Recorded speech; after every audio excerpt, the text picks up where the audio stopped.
अंबड नगराध्यक्षपदाचा पदभार सौ देवयानीताई केदार कुलकर्णी यांनी स्वीकारला. अंबड नगर परिषदेच्या नगराध्यक्षपदाचा पदभार सौ देवयानीताई केदार कुलकर्णी यांनी उत्साहात स्वीकारला.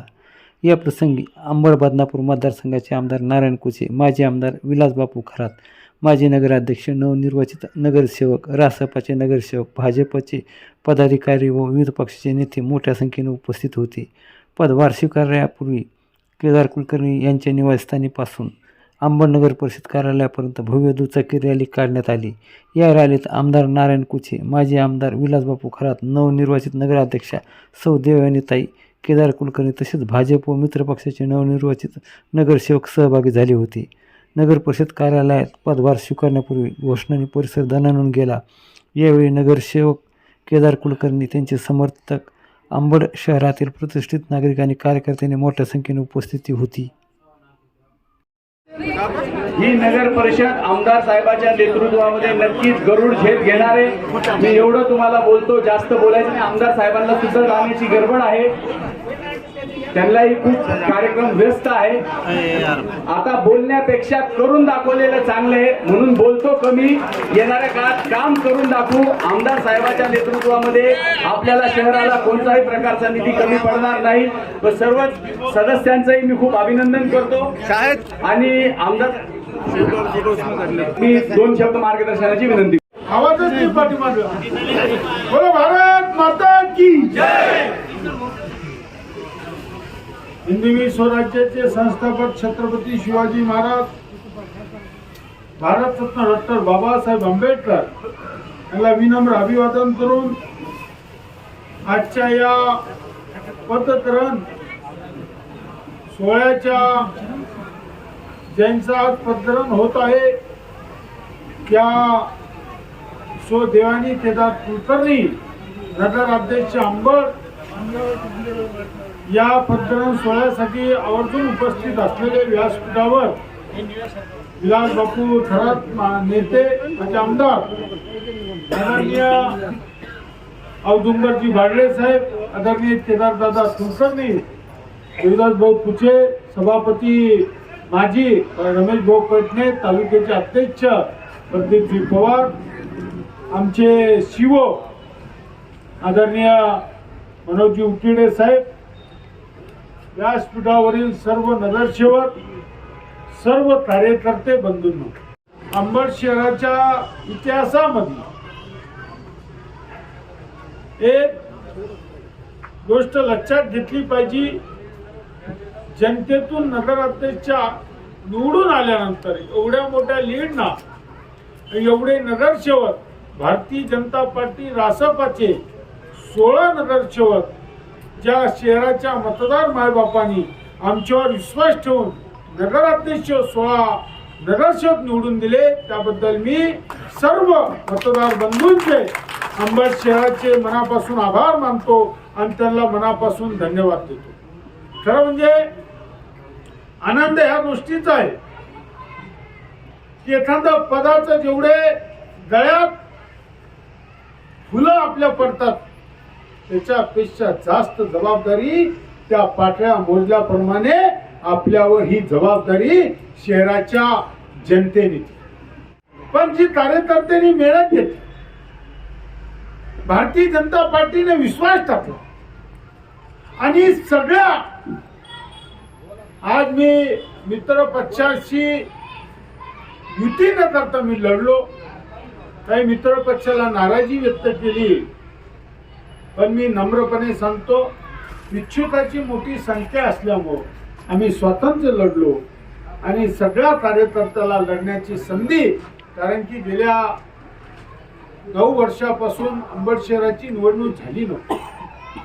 ती निवडणूक आणि कार्यकर्त्याची इच्छाशक्तीच्या बळावर आज आपण स्वतंत्र लढलो, रासपाला सोबत घेतलं आणि ती लढत एकतर्फे लोकांनी आपल्यावर विश्वास टाकला.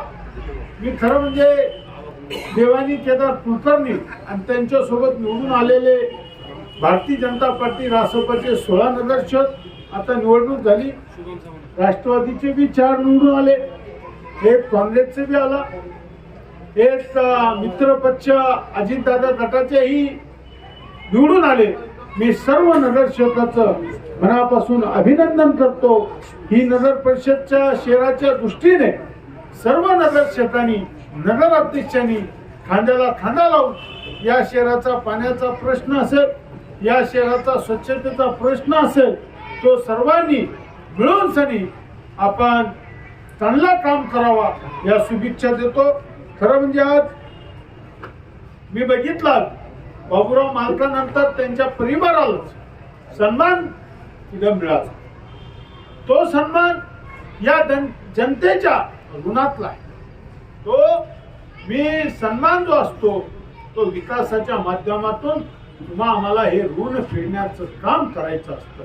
आणि हे ऋण फेडत असताना ज्या ज्या कार्यकर्त्यांनी खांद्यावर झेंडा घेऊन नगराध्यक्ष नगरसेवक पदासाठी किंवा माझ्या विधानसभेसाठी ज्या ज्या लोकांनी कार्यकर्त्यांनी मेहनत घेतली, असं म्हणे मतदाराचा विश्वास, कार्यकर्त्याची मेहनत आणि भारतीय जनता पार्टी महायुतीच्या विचाराची देवाणघेवाण ही त्रिसंगम एकत्र येऊन जेव्हा एखादी सत्ता ताब्यात येत असती त्या सत्तेचा सन्मान त्या विकासाच्या माध्यमातून मी तर म्हणेल. आता अंबड शहर विकासापासून थांबणार नाही तर तो पूर्णपणे कळेल. प्रशासनाने बी चांगली मदत केली, प्रशासनाचीही कायद्यानुसार केली. नाही तर विरोधीवाले म्हणतात काही मशनी तर बोलल्या नाही ना, असं काही वाटत नको आम्ही बी ख्याल में रखो.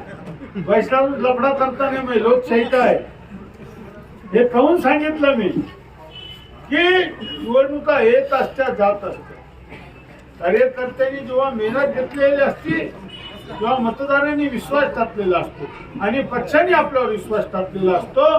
त्या सर्वांना सलाम केला पाहिजे, त्यांच्या चरणी सर्वांच्या नतमस्तक होतो. आणि पुन्हा एकदा आमच्या नगराध्यक्ष पदाच्या उमेदवार नगराध्यक्ष आता उमेदवार नाही येत्या नगराध्यक्ष एका तोंडात येत आहे तर मी त्यांना मनापासून शुभेच्छा देतो. काही कार्यकर्ते कमी जादा मतांनी निवडणुकीमध्ये हरत असतात, पण आपण नगराध्यक्षाच्या माध्यमातून त्या त्या वार्डामध्ये काम केलं पाहिजे, जनतेच्या संपर्कात असलं पाहिजे. लोक कायम विश्वास ठेवत असतात. आपण म्हणलं आता आपलं काही ठरलं नाही, आपण घरी बसलो पाहिजे, पण काम करण्यासाठी जेव्हा सत्ता असते त्या सत्तेचा उपयोग मतदाराच्या शहराच्या जनतेच्या शेवटच्या घरापर्यंत शेवटच्या माणसापर्यंत पोहोचला पाहिजे ही माझी इच्छा आहे. पण या अंबड शहराच्या पाणी पुरवठ्याचा विषय असेल, हा विषय आता मी केदार कुलकर्णी साहेबाला त्या दिवशी बोललो की आता आपण नगराध्यक्ष झालो, आपल्या ताब्यात नगर परिषद आली, शिवना तुम्ही मिळून सनी आपण ह्या सगळ्या गोष्टी पुढे नेल्या पाहिजे. आता 12 तारखेच्या गट स्थापन केला पाहिजे. 25 तारीख 23ला गॅजेट झाल्यावर आणि त्याच्यानंतर लगेच उपाध्यक्षाची निवडणूक होईल. तेव्हाही आपल्याला पुन्हा मला येणं आहे आणि मी सर्व कार्यकर्त्याला उमेदवार त्यांच्यासाठी आपण यावा अशी विनंती करतो. आणि पुन्हा एकदा मी नगराध्यक्ष दिवाणी केदार कुलकर्णी यांचं मनापासून अभिनंदन करतो. सर्वांनी या शहराच्या विकासासाठी खांद्याला खांदा लावून काम करावा. प्रशासनाने सुद्धा शहराच्या विकासासाठी लोकशाहीमध्ये प्रशासन आणि लोकप्रतिनिधी ही रथाची 2 चाकं असतात. ती दोन्ही चाकं व्यवस्थित जर चालली तर शहराचा विकास होतो. म्हणून मी सर्वांना धन्यवाद देतो.